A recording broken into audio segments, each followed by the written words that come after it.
Been racking my brain for the last couple weeks trying to figure out what I'm saying in my first video. I think I finally figured it out. But first, let's roll that intro.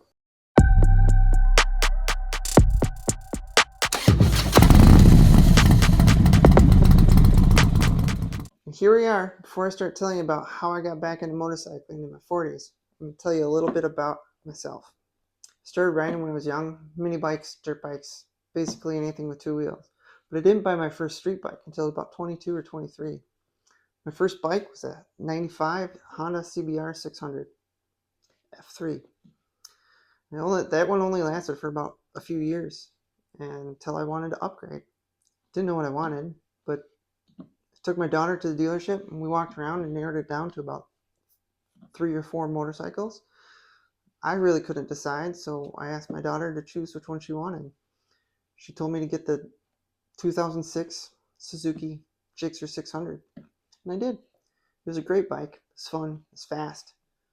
For some reason, first gear went up to about 65 miles per hour, and that's kind of crazy, but it was fun.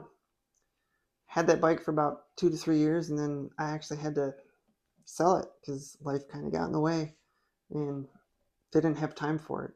Couldn't get out as much as I wanted to on it. Third shift job, rotating shifts, just tired a lot.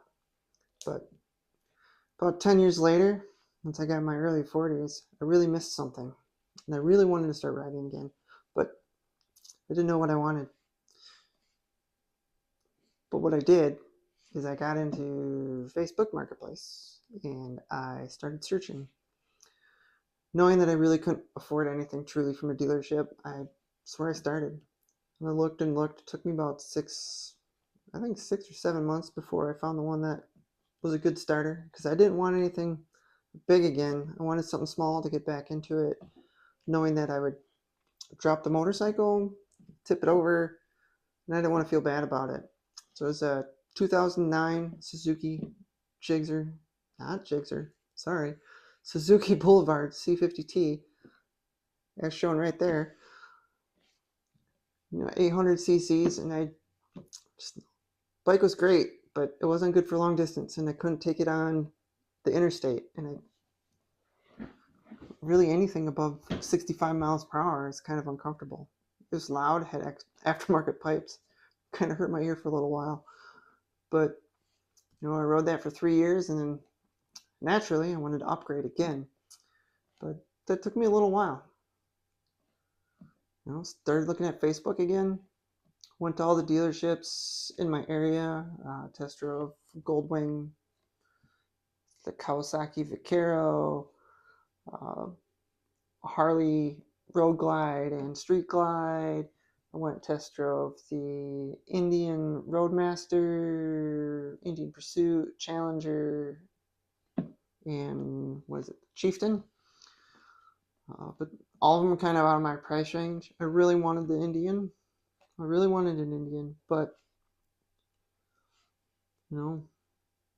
some of them being so new that there weren't many on the market used. And even if they were used, they're still a little out of my price range.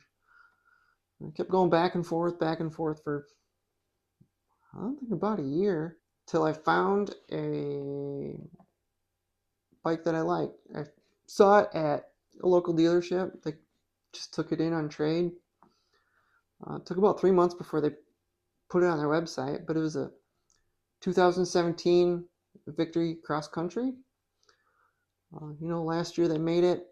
It's the beautiful suede nuclear sunset orange. You can see it up here. And it's a beautiful bike. It's comfortable. Fell in love with it. Fell with the ride. Smooth. Very little vibration. But now that I've been riding it for a little while, I've already started looking at what do I want to do to upgrade it. Well, that's why we're here.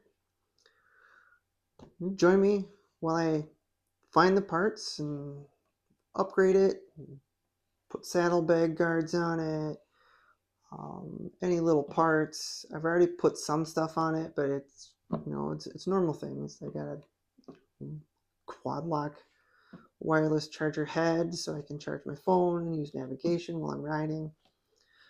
That's That's the extent that I've done to it.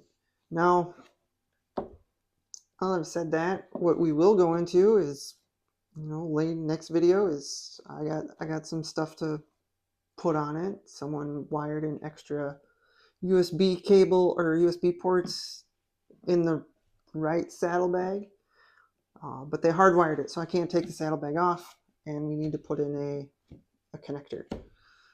So we'll walk through that together. Later on, we'll also do some nice adventures through Wisconsin. We'll find some beautiful roads. I'll use the camera to take you with me, and we can discover the state together. But additionally, we will, down the road, explore the U.S., and we'll go from there. I want to do a Route 66 trip.